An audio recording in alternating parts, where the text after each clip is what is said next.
কিশোর কুমার ও তাঁর চতুর্থ স্ত্রী লীনা চন্দ্রভারকরের পুত্র সুমিত কুমার। তাঁর বাবা মায়ের মধ্যে বয়সের ব্যবধান ছিল অনেকটাই, প্রায় 20 বছরের। লীনার আগের স্বামী প্রয়াত হওয়ার পর কিশোর কুমারকে বিয়ে করেছিলেন তিনি। সালটা 1980। তারপর 1982 সালের 15ই এপ্রিল ছেলে সুমিত কুমারের জন্ম হয়।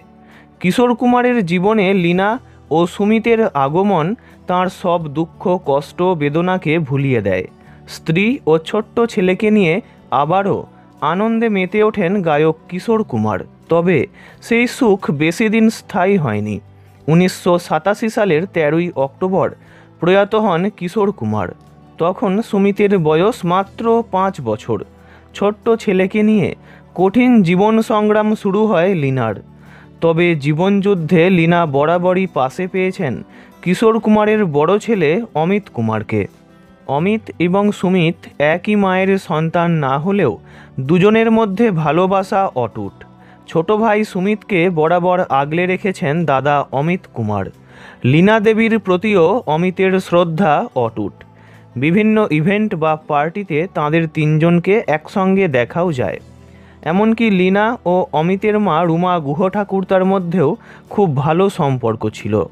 বাবার পথ অনুসরণ করে যেমন অমিত কুমার গানের জগতে আসেন, তেমনি পারিবারিক ধারা মেনে সুমিত কুমারও বেছে নেন গানের জগৎকে। কিন্তু বাবা দাদার মতো অতটা জনপ্রিয়তা পাননি সুমিত। পেশাগতভাবে তিনি একজন গায়ক, কম্পোজার, ফিল্ম প্রডিউসার এবং তাঁরই নির্দেশনায় তৈরি হয়েছে হনুমান রিটার্নসের মতো কিছু ছবি। অনেক জনপ্রিয় গানও শ্রোতাদের উপহার দিয়েছেন কিশোর পুত্র সুমিত কুমার।